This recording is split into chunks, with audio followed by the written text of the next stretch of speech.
Você sabia que a eliminação do Fluminense para o Chelsea no Mundial de Clubes fez a Globo explodir em audiência? Imagina perder o sonho do título, mas mesmo assim bater recorde na TV. Quantos pontos será que deu? Será que a torcida do Flu parou o Rio? E em São Paulo, onde não tem tanta torcida tricolor, será que alguém assistiu? Hoje vamos te revelar os números reais dessa semifinal e você vai se surpreender com o que esse jogo gerou fora de campo. Era o sonho de um continente inteiro. O Fluminense carregava nos ombros o peso da América do Sul na semifinal contra o Chelsea no Mundial de Clubes de 2025.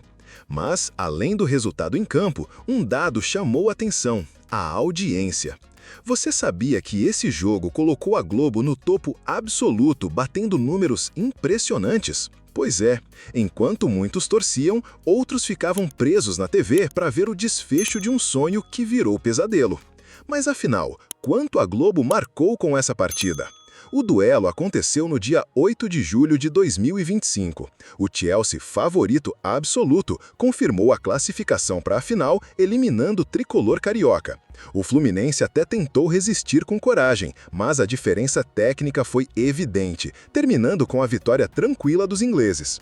E mesmo com a derrota, o jogo movimentou as torcidas, os bares, as redes sociais e, claro, o Ibope. No Rio de Janeiro, a Globo registrou 32 pontos de audiência com 56% de participação, segundo o Kantar Ibope Mídia. Para você ter uma ideia, esse número foi 88% maior que a média das últimas terças-feiras no horário. E não para por aí. Foi a terceira maior audiência do Mundial de Clubes na capital carioca, só perdendo para jogos históricos envolvendo outros gigantes brasileiros.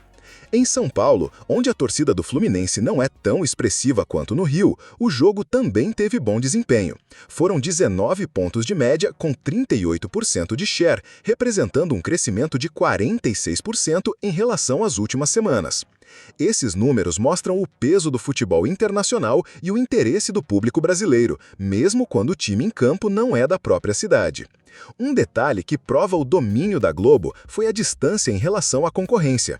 No Rio, enquanto a Globo marcou 32 pontos, a Record ficou com apenas 2,9 pontos, ou seja, a emissora carioca abriu 29 pontos de vantagem sobre a segunda colocada. É uma liderança quase inalcançável, que mostra o poder que o futebol tem de mobilizar a audiência no Brasil. E aqui vai uma pergunta para você refletir. Será que essa audiência seria ainda maior se fosse o Flamengo ou o Palmeiras representando o país? Ou será que o torcedor brasileiro assiste qualquer jogo internacional apenas pelo gosto do futebol? Muitas vezes a paixão clubística supera tudo, mas outras vezes o que conta é o amor pelo esporte, independente das cores em campo. Outro ponto curioso é que, apesar da boa audiência, a eliminação precoce do Fluminense frustrou as expectativas da Globo de ter uma final contra o PSG, o que certamente renderia índices ainda mais estrondosos. Afinal, uma final de Mundial envolvendo um brasileiro gera expectativa em todos os cantos do país, até em torcedores rivais que assistem só para secar. Esses números mostram mais uma vez que, mesmo com o crescimento do streaming e das redes sociais, a televisão aberta continua sendo o grande palco do futebol. É na Globo que as pessoas ainda se reúnem, vibram, sofrem, discutem e criam memórias. Esse jogo entrou para a história não pelo placar, mas pelo que movimentou fora de campo. Mas calma, porque ainda tem muito mais sobre essa partida e os bastidores da audiência. Vamos mergulhar nos detalhes do jogo, na reação dos torcedores, na estratégia da Globo e no que esses números significam para o mercado publicitário e para o futuro das transmissões de futebol no Brasil. Agora que você já sabe que a Globo marcou 32 pontos no Rio e 19 em São Paulo com a eliminação do Fluminense para o Chelsea, vamos entender o que está por trás desses números. Afinal, o que faz a audiência de um jogo subir tanto, mesmo quando o time brasileiro perde sem grandes emoções?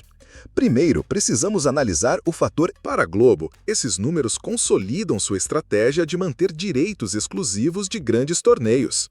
É como um lembrete ao mercado. Quando o assunto é futebol, principalmente jogos decisivos, ainda é na Globo que o Brasil se reúne. Isso dá poder de negociação para as próximas temporadas, principalmente agora com o novo formato do Mundial de Clubes sendo expandido e com cada vez mais clubes brasileiros participando. Inclusive, você sabia que o Mundial de Clubes passará a ter 32 equipes em breve, com um formato parecido com a Copa do Mundo de Seleções? Isso significa mais jogos, mais brasileiros classificados e mais oportunidades para a Globo atrair audiências gigantescas.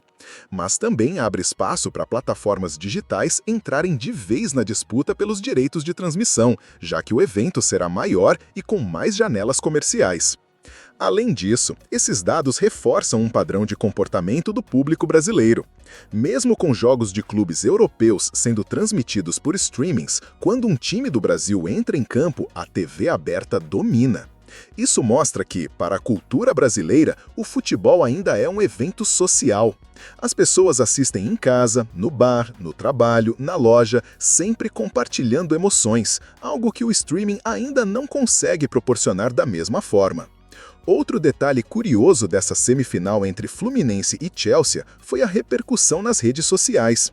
Durante a partida, os principais trending topics do Twitter no Brasil eram relacionados ao jogo. Entre críticas ao desempenho do Flu, memes sobre a superioridade inglesa e discussões sobre a transmissão, o tema dominou a internet. Isso mostra como a audiência não é apenas um número no Ibope, mas também um termômetro do interesse nacional. Para finalizar, deixe uma reflexão. Será que o futebol brasileiro conseguirá equilibrar as